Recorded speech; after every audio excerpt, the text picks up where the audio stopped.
Welcome back. We are quickly going to discuss a few questions that have been asked about triumph in the face of adversity previously and look at how to answer those questions. That should give you an idea of how to answer any question for any short story that you might be asked.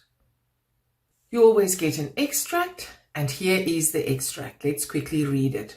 She even allowed me to sit on her very expensive couches. Ooh, and immediately you know it is Me Sadike.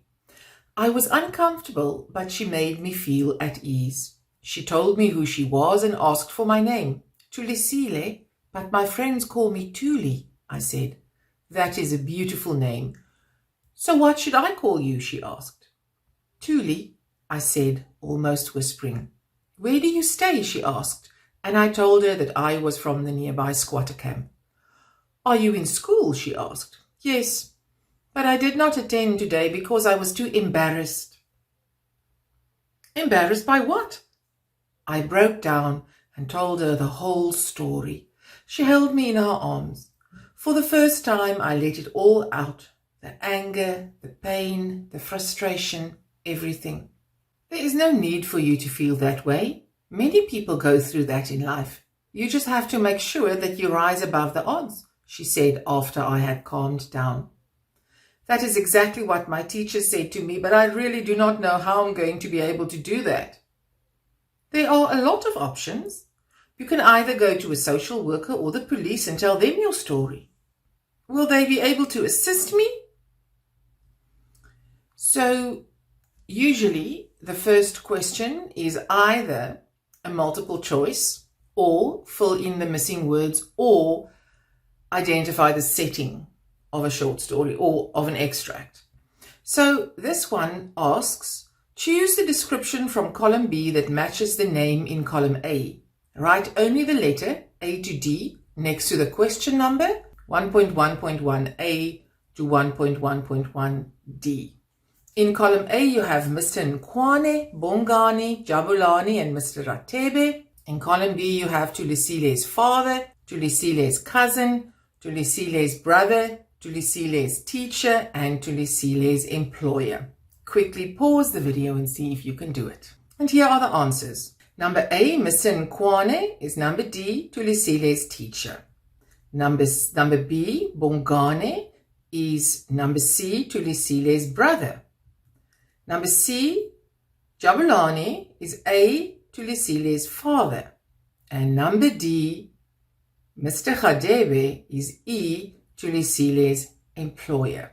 Now they want you to describe the setting of this extract. And if you look at the analysis video, you will see that you always have to describe the time and the place. So depending on the extract, you will identify the time and the place.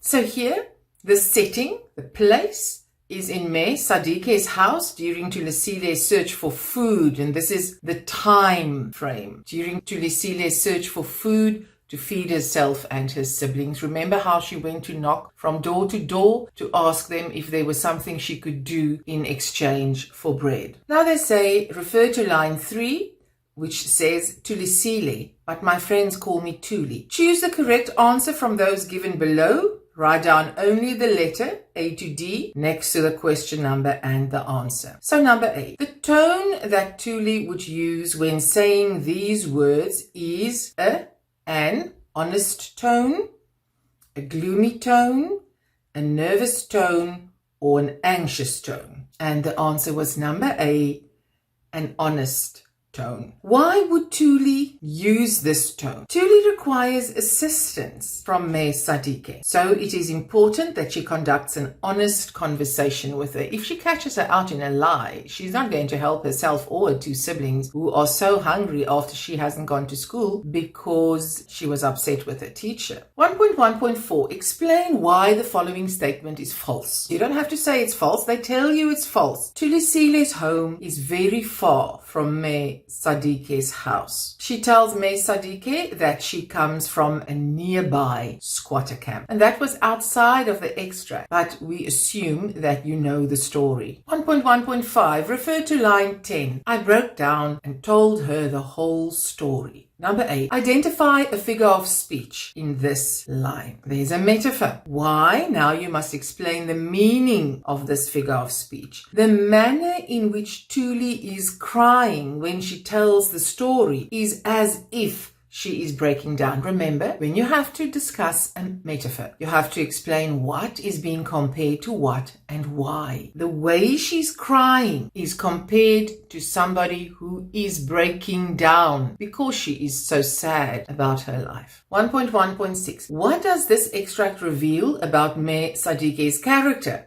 And substantiate your answer. She is obviously kind, humble, friendly, loving, or caring. Any of those would be an acceptable option. And how do you know that? You have to give a reason for your answer. She accepts Thuli in her beautiful house. She shows interest in her name or her education, and then she gives Thuli a loaf of bread. I always tell my learners, rather write too much than too little. Please don't write 10 lines for a 2-mark answer. Please don't do that. Please don't do that. But 2 lines would be quite acceptable. Rather write too much than too little. So rather give a little bit more, give everything you know. 1.1.7. One of the themes in this story is poverty. Discuss the theme in relation to this extract. You must contextualize it in relation to this extract. If they say refer to the story as a whole, then you can refer to other things in the story. But if they want you to discuss the theme in relation to this extract, then you only discuss this extract. So, it is poverty at Thuli's home which drives her out to go begging for work or food. Her parents do not work. Remember, her father lost his job and cannot afford to buy food for their family. And no one can help them at Phambili squatter camp since everyone is poor. Now we contextualize it. We bring it to this extract. Thuli is amazed that someone can allow her to sit on such expensive couches. She is used to bad treatment as a poor person. 1.1.8. Meh Sadike changes Thuli's view about school. Discuss your view. Is it true or is it not true? Now, when you have to discuss your view, you have to, just like in the previous question, contextualize your answer. You have to bring it to this short story. You have to be specific in your answer. So you can either say yes or no. Remember, this is a 3-mark question. The chances that you are going to get all 3 marks are greater if you can see the argument from both perspectives than just seeing it from one perspective. So I always recommend to my learners, tell me yes, give me your reasons, and on the other hand, give me the other point of view. But motivate that as well. It shows us that you know the book, you understand it, and you have a bird's eye view of the themes. So yes, Meh Sadike listens to Thuli and makes her realize that there is no need for her to be embarrassed about the fact that her teacher spoke to her. The manner in which she addresses Thuli makes her listen to her. She also suggests further assistance by either a social worker or the police. Or, no, she doesn't change it. It is Thuli's ambition. Remember, one of the themes was ambition. It is Thuli's ambition to be a successful person that makes her go back to school. She also mentions that she was just not at school for the day. It is because Thuli does not have another source of food that she goes back to school so that she can be assisted by Ntabiseng. Remember, Ntabiseng brings her food every day, which she then keeps for her little brother and sister at home. And this day, before she goes to look for work in exchange for bread, she arrived at home and her little brother and sister were hungry and they said, "Where's our food?" And then she said, "Don't fear, I will make a plan." 1.9. Do you think Thuli's decision to tell her mother about the idea of contacting a social worker is a wise one? Discuss your view. Once again, your view. You can say yes or no, yes and no, but you must discuss your view in the context of the story. Your understanding of Thulisile's character, your understanding of Thembekile's character is going to come into play here so that you can give a well-motivated answer. So yes, It is a wise idea to tell her mother. Tuli is still a child, and whatever she does, she must get permission from her mother. Involving the social worker could have led to her and her siblings being taken away from their parents, and that would have crushed her mother. She does love her mother. Or you could have said, no, it was not a wise decision at all. She should just have gone to look for a social worker without her mother's consent. Her mother is known for her loyalty and fear of doing anything that defies Jabulani. Go listen to the analysis video of Triumph in the Face of Adversity to understand the themes of loyalty and the theme of fear. Tuli and her siblings would have been assisted if she did not report to her mother first. But she doesn't do it. She still trusts her mother. She hopes. A wonderful thing that people have. Now, these are a few general questions, not related to the extract. In a country where women are often abused and have fewer rights than men, Madlamini certainly does not set a good example. Find evidence to support this statement. In the first place, she encourages her son not to face his responsibilities as a father. Because remember, Tulisile has been born by the stage that he gets married to Tembekile. Madlamini speaks badly of Tembekile only because she's a city girl, not from Natal. She comes from Johannesburg. She shows her daughter-in-law no respect. She's judgmental, distrusting. She doesn't allow Tembekile to show her worth or to follow her dreams. Why do you think Tembekile does not want to accept or ask for help from anyone? Once again, you have to know the story, find the motivation of the characters. She is embarrassed and ashamed of how her marriage and life have turned out. So different from the dreams that women have before they get married. She has her pride and she doesn't want to ask people directly for help. She realizes that she's caused her parents sadness. Remember, they came back to ask her, come back, and avoids them in order not to make it worse for them. She's a very private person and doesn't want other people feeling sorry for her. She's scared of her husband and his reaction if she goes against his wishes, and then she married him for better or worse. Now, you do not have to say all of those points. You only have to say what you think is true. If you think all of them are possibilities, which they certainly are, then you can mention all of them. This question would probably count at the most. Well, you don't get more than 3 marks in FAL paper 2, so it will be at most 3 marks. Remember, 3 marks, 3 distinct and separate facts. Hope and kindness in the face of adversity are important themes in this story. Tulisile meets people who provide her with both at various stages in the story. Discuss these people, providing examples which highlight each of the themes. So in the first place, hope. They asked you to discuss hope and kindness.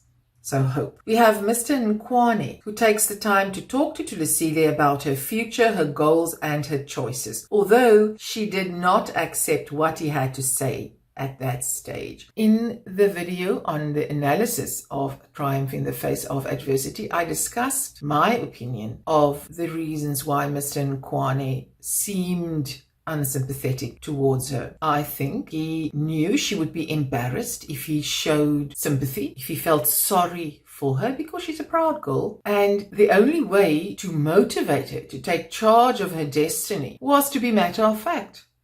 So what do you want me to do, sir? Focus, he says. And she misinterprets it. Mesadike offers her advice, telling her to rise above the odds and suggest ways to escape from their awful circumstances. Her grandparents, her grandmother, trust her and are happy to give her money as long as she promises not to use it for anything illegal. They have faith in her, which must have given her hope and confidence. And then Mr. Rathebe, he gives her a chance, which shows her that there is hope and goodness in the world. It is an interaction of different people, of different factors in the story that help Tulisile to rise above the odds.